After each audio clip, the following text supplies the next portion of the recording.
salli ala Muhammad. Kita umatnya Kanjeng Nabi Muhammad meyakini bahwa takdir-takdir kita sudah tertulis di Lauhul Mahfuz ya.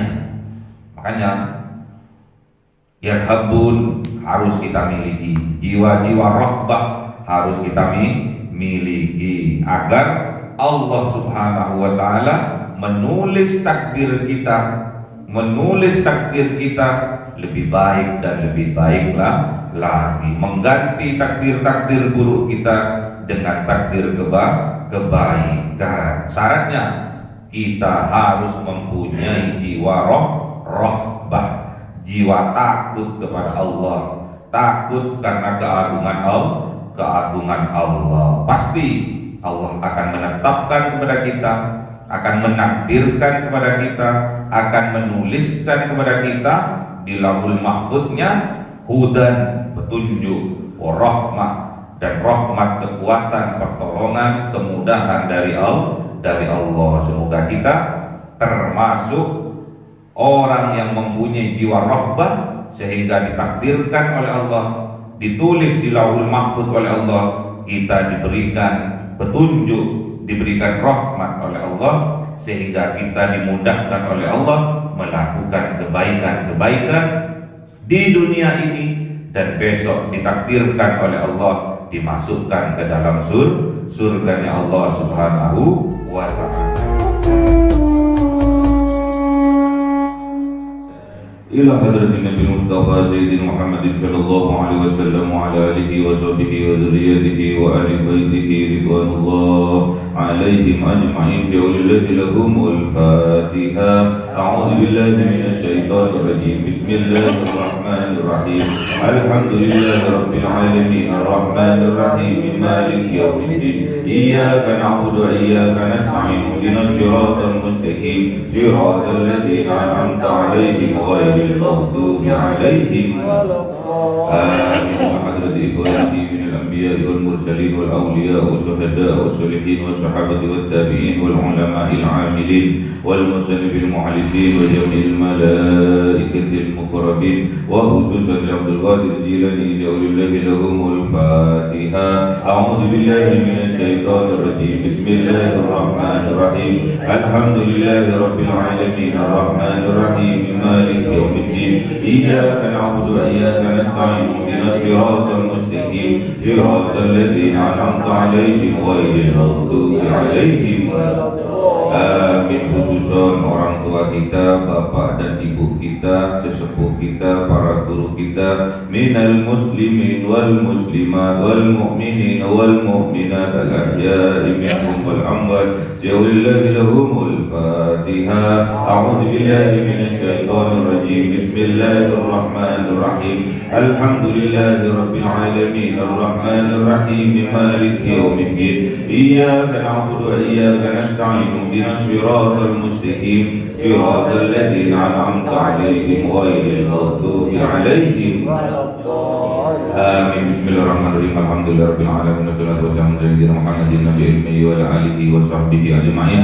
Rabbi zidna ilma wa wasi' fi rizqi wa barik bima razaqtana waj'alna mahbuban fi qulubi 'ibadika wa 'aziza bi 'uyunihim waj'alna wajhi'a fid dunya wal akhirati wa minal muqarrabin katsiran nawali ya hasanal fi'ali ya qa'iman bila zawal ya mumti'an bila mithal wa lakal hamdul minnatu wa syarafu ala kulli halin. Allahumma akrimna bi nuril fahmi wal hifdhi warzuqna al hikmah wa ilhama al malaikatul muqarrabin wa amalan maqbulan bil layli wa nahari arhamar rahimin. Rabbana atina fid dunya hasanah wa fil akhirati hasanah wa qina adzaban nar. Subhana rabbika rabbil izzati amma yasifun wa salamun alal mursalin walhamdulillahi rabbil alamin. Bisirril Fatiha. A'udzu billahi minasy syaithanir rajim. Bismillahirrahmanirrahim. Alhamdulillahi rabbil alamin arrahmanir rahim maliki yaumiddin. Iyyaka na'budu wa iyyaka nasta'in. Ihdinas siratal mustaqim siratal ladzina an'amta 'alaihim ghairil maghdubi 'alaihim amin. Allahumma shalli ala Muhammad ya rabbi shalli alaihi wa sallim. Allahumma salli ala Muhammad ya Rabbi salli alaihi wa sallim sallallahu rabbuna ala nuril mubin Ahmad al-Mustafa sayyidil mursalin wa ala alihi wa sahbihi ajma'in walhamdu lillahi rabbil alamin.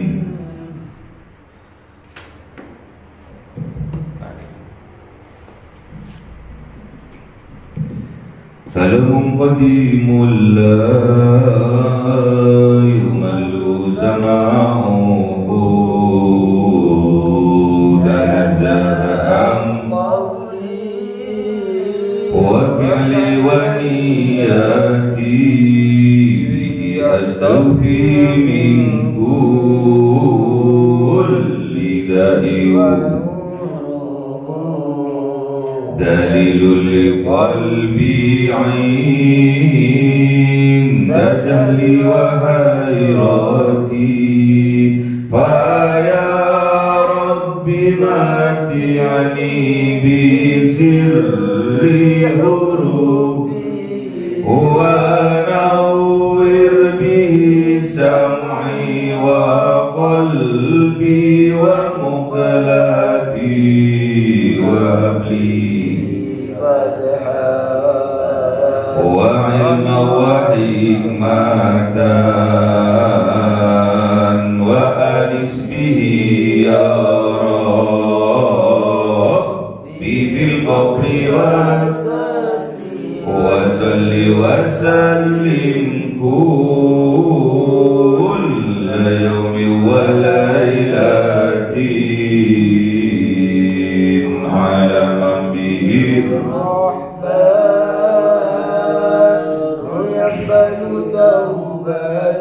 وآل وأصحابه كرام أئمة بهم يغفر الغفار ذنبي وزلاتي.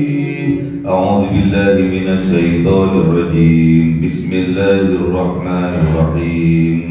Surah Al-A'raf 152. A'udzu billahi minasy syaithanir rajim. Bismillahirrahmanirrahim. Innal ladzina takhadzul ijla sayanalahum qadam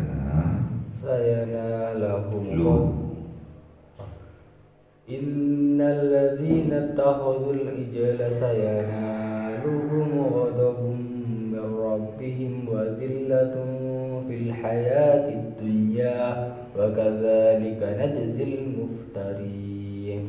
Walladzina 'amilus sayyi'ati thumma tabu min ba'diha wa amanu inna rabbaka min ba'diha laghafurur rahim.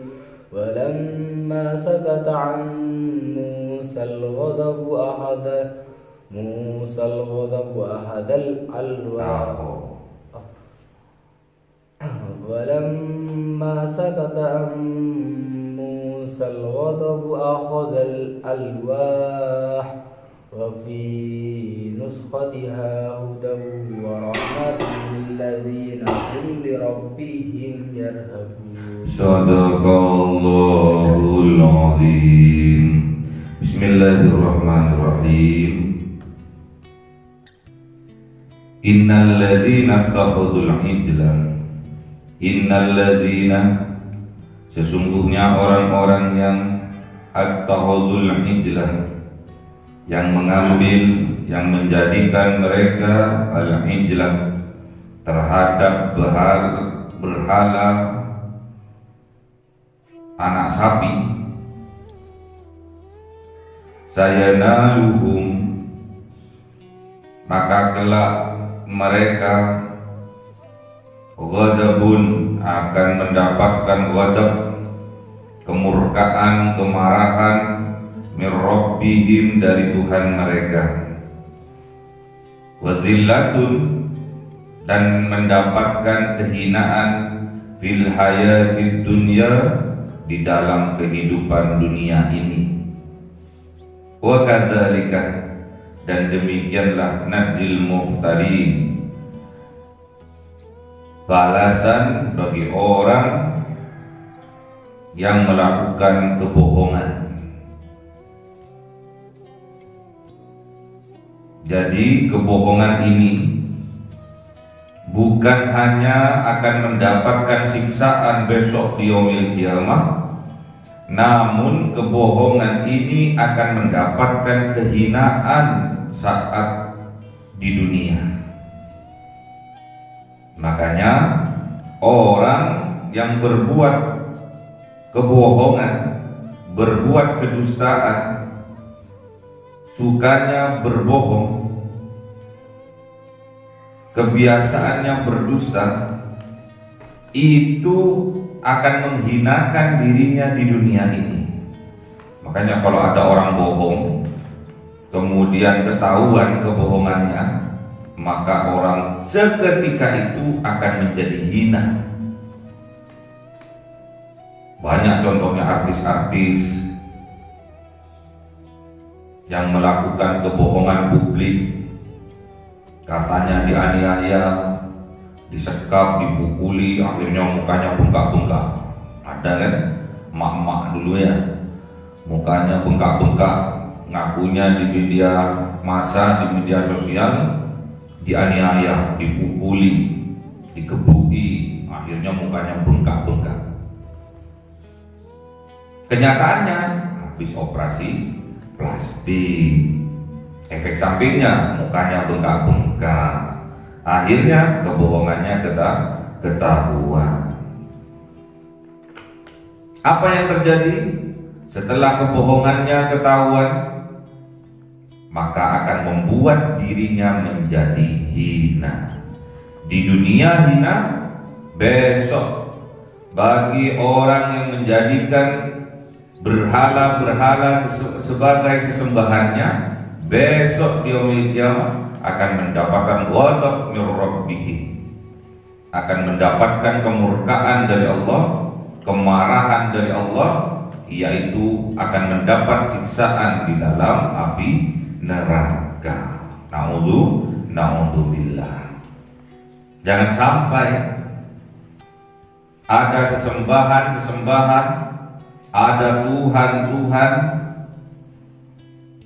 ada ilah-ilah di dalam hati kita selain Allah. La ilaha illallah. Tidak ada Tuhan selain Allah.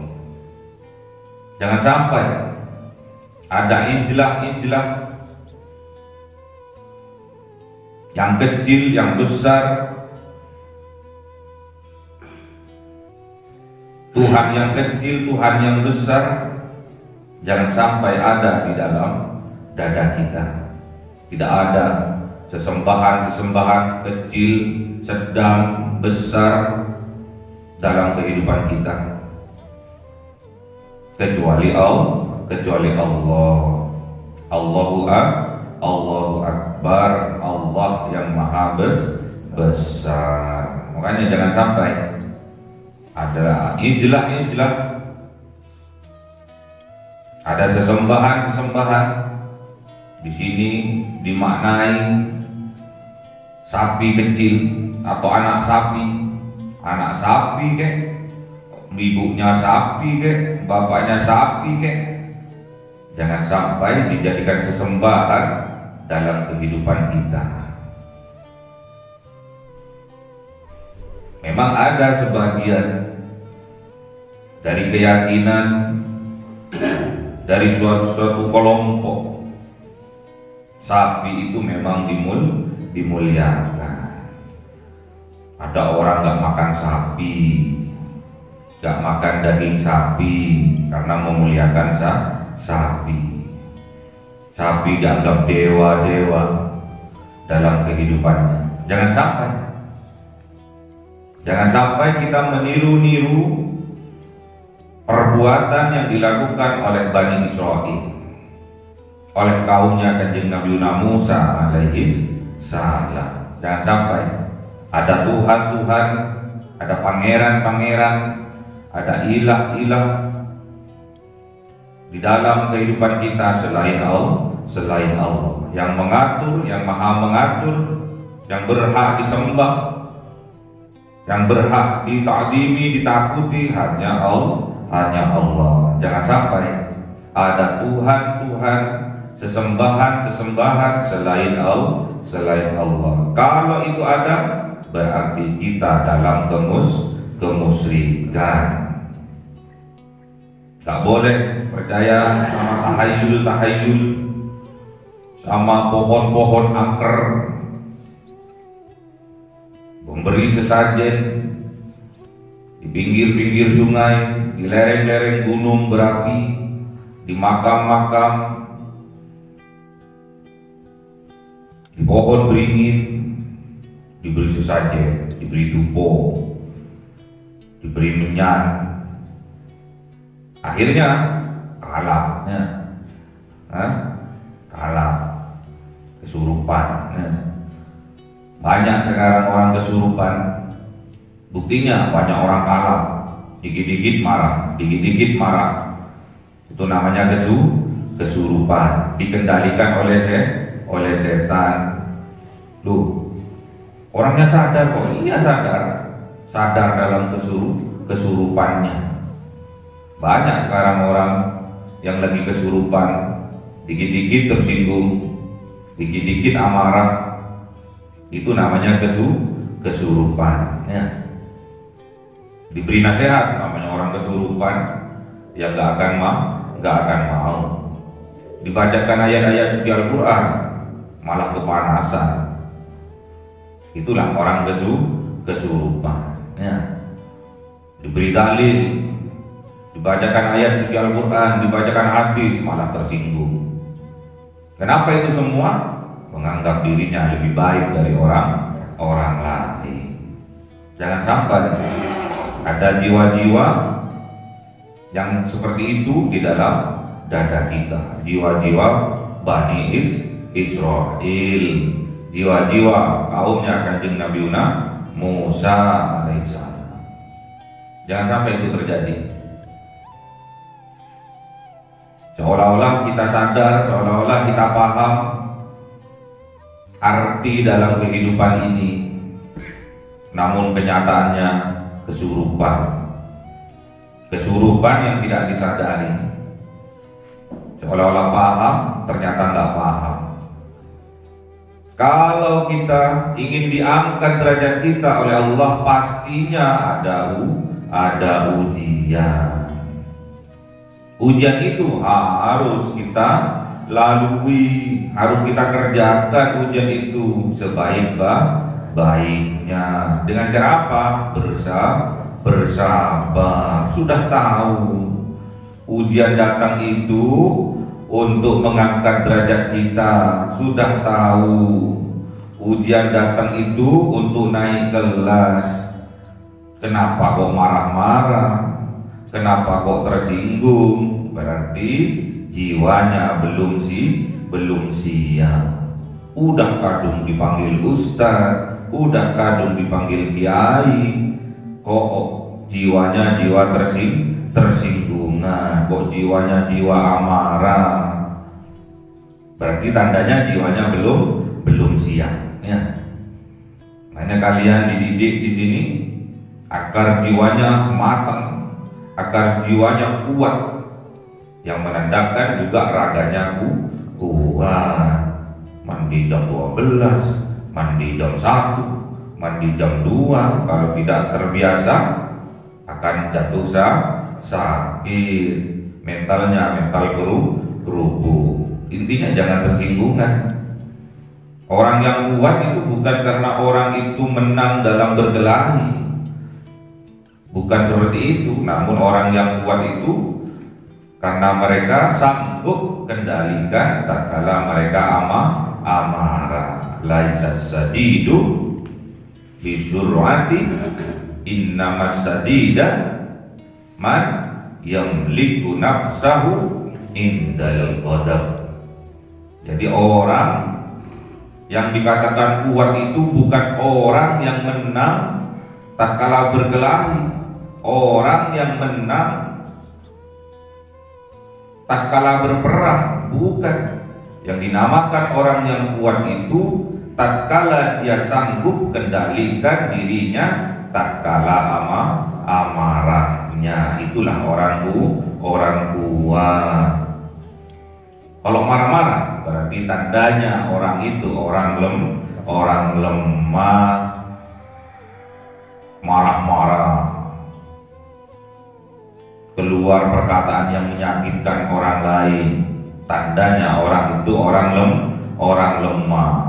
Orang yang marah-marah berarti tandanya orang lemah, tandanya orang itu zalim terhadap dirinya. Tatkala marah-marah, mencak-mencak, sumpah serapah, orang itu telah melakukan kezaliman terhadap orang lain. Fahsya dilakukan, mungkar pun dilakukan. Berarti sholatnya belum benar, ya. Makanya ngaji biar sholatnya khusyuk.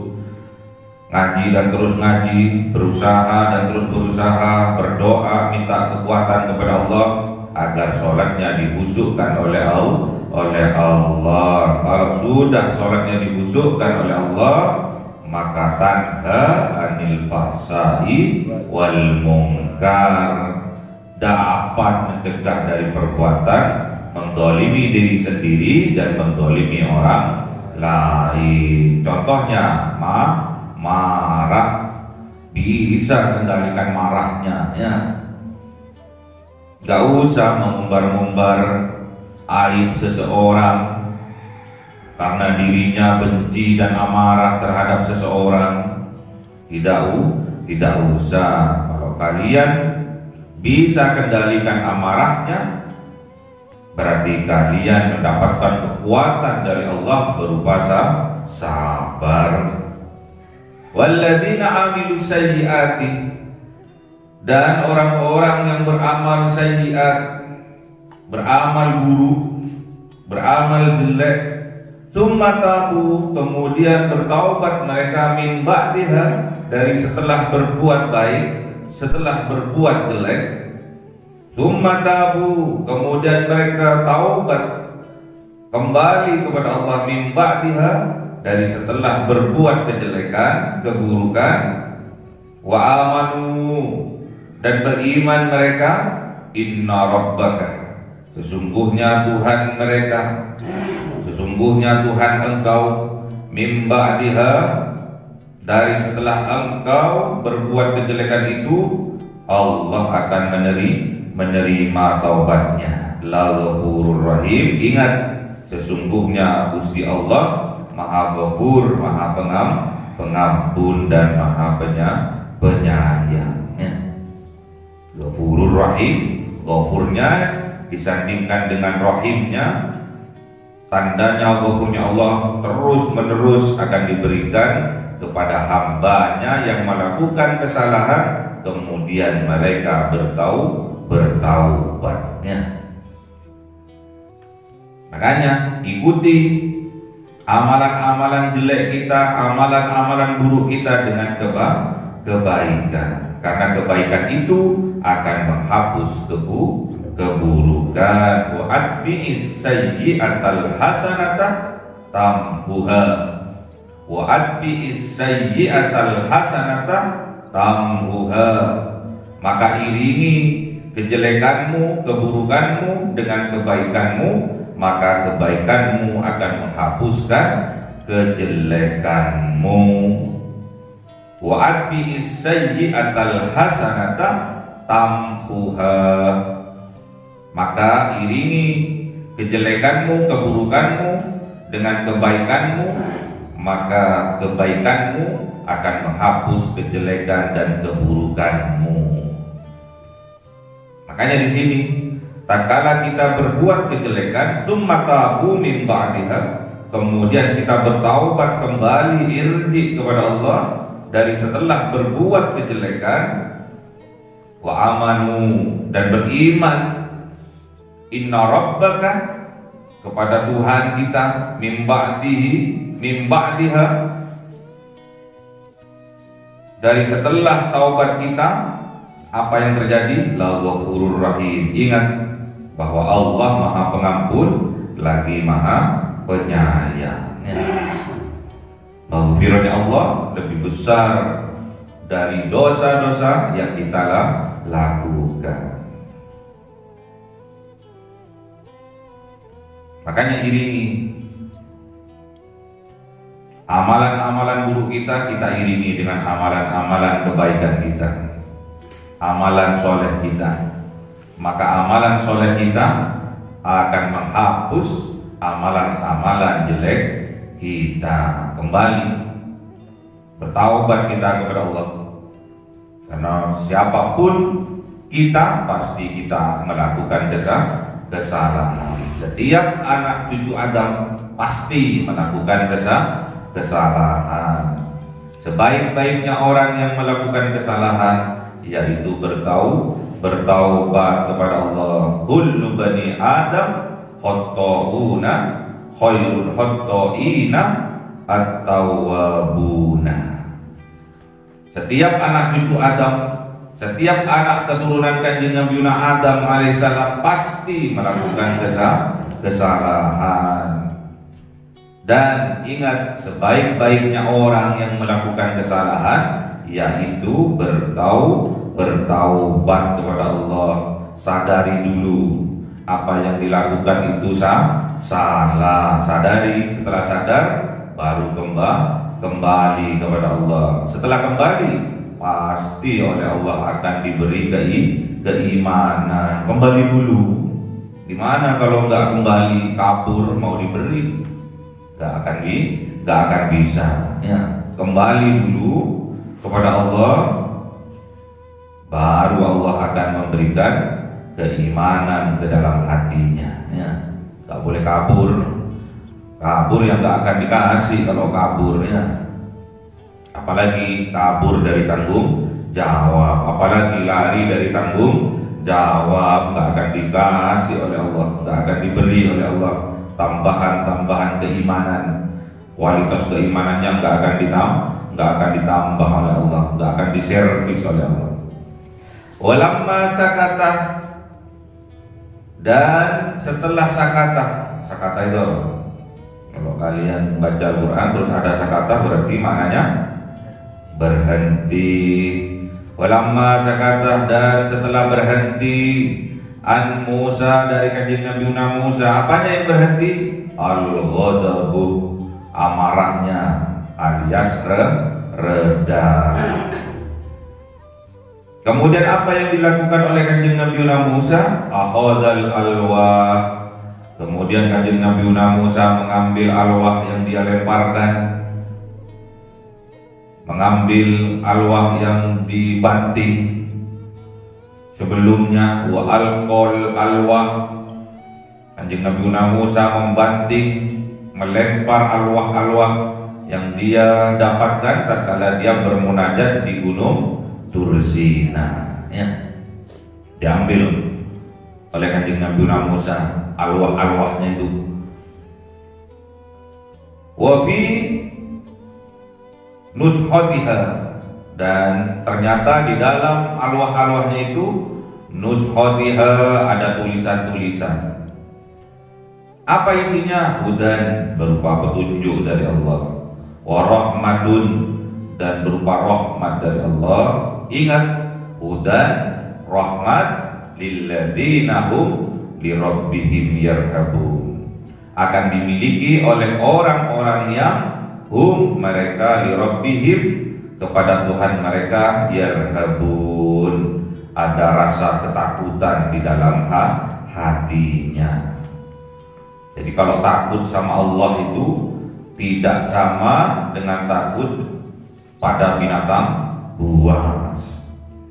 Kalau takut pada Allah Yarhabun ini atau rohbah ini karena mengetahui bahwasanya Allah memiliki kekuasaan,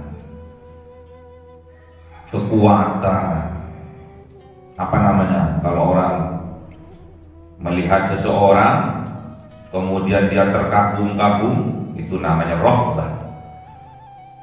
Kalau kepada Allah, dengan adanya ayat-ayatnya Allah, tanda-tanda kekuasaannya Allah, itu juga namanya rohbah. Yarhabun, takut karena kemuliaannya Allah, takut karena keagungannya Allah.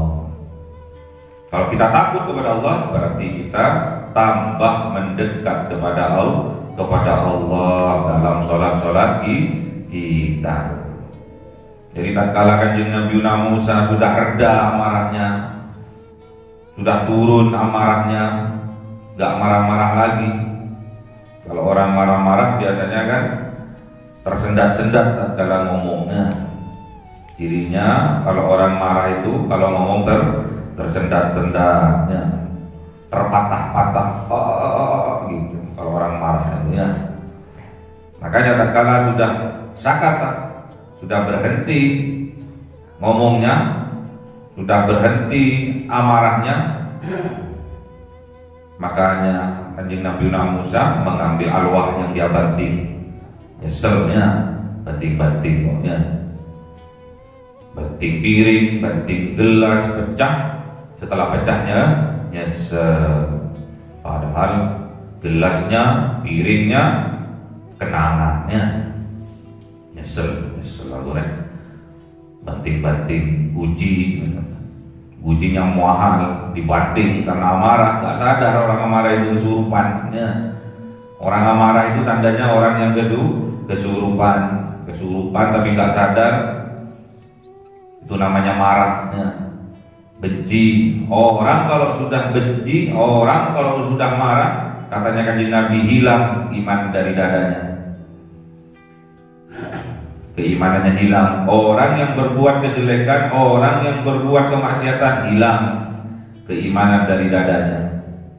Makanya supaya ketemu harus kembali, harus bertaubat kepada Allah, kembali kepada Allah.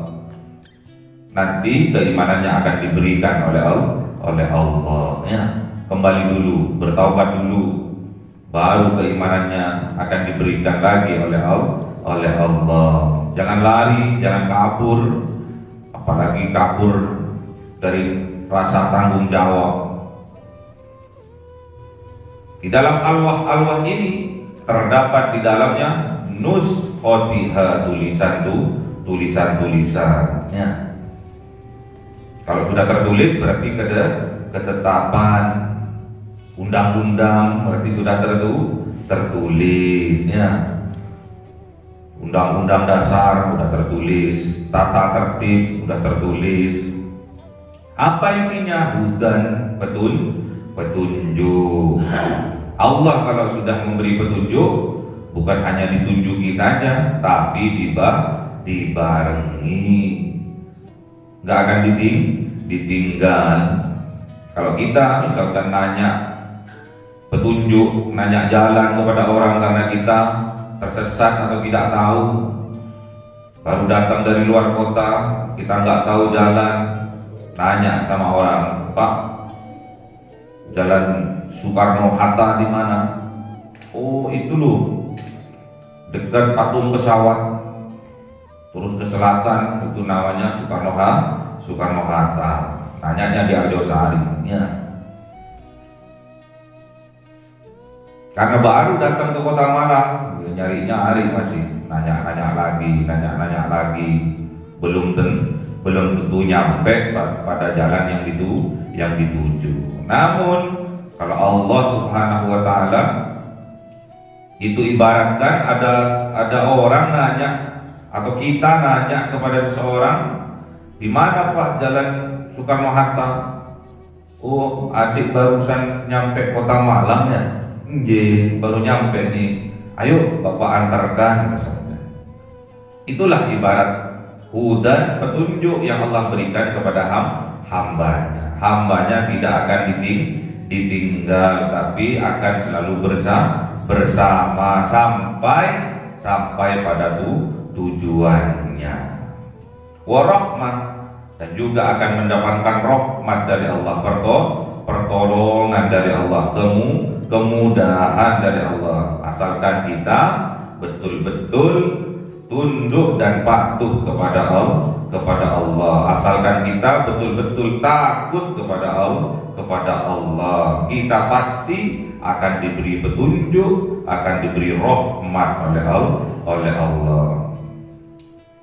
Sudah diberi petunjuk, diberi kekuatan lagi oleh Allah, dimampukan lagi oleh Allah, sehingga kita yang menjadi cita-cita pasti akan tercapai. Syaratnya kita harus takut kepada Allah, takut lahir dan batin kepada Allah, takut luar dan dalam kepada Allah.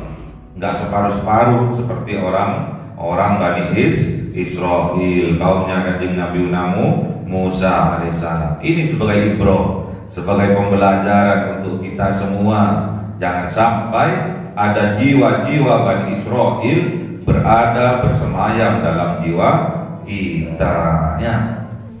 Terus pupuk dan latih yarhab rahbah yang ada di dalam dada kita, terus latih, ditingkatkan.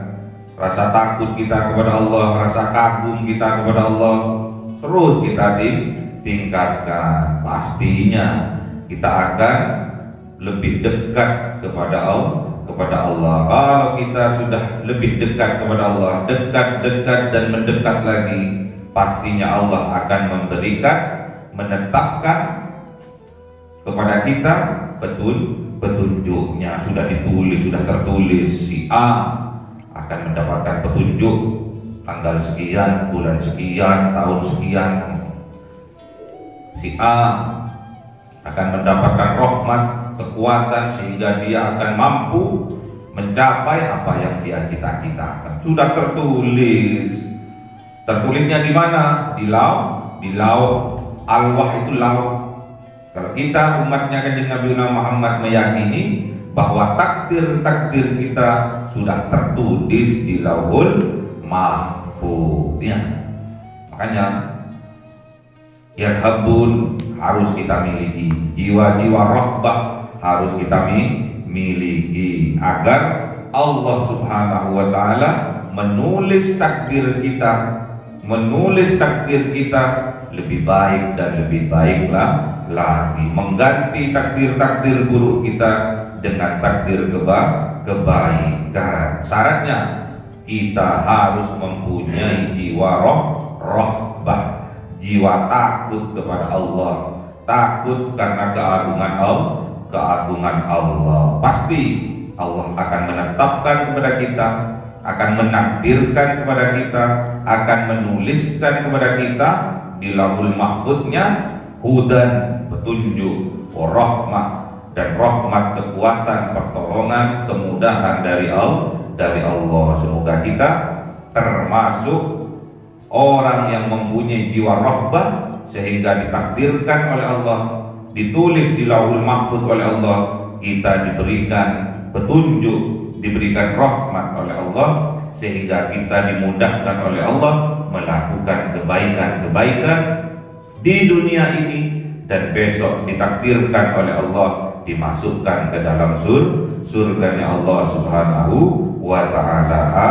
Amin. Allahumma arhamna bil Qur'an waj'alhu lana imama wa nura wa huda wa rahmah. Allahumma dhakkirna minhuma nasina wa 'allimna minhuma jahilna warzuqna tilawatahu ana al-laili wa atrafan nahar waj'alhu lana hujjatan ya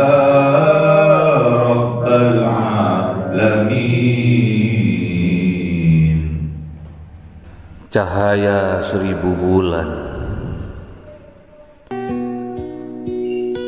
yang dimasukkan oleh malaikat ke dalam hati seorang hamba pilihan atas perintah Tuhannya, memancar dengan dahsyat penuh cinta, menembus relung-relung jiwa yang gelap penuh nista, berubah menjadi terang penuh kasih sayang. Itulah Lailatul Qadar.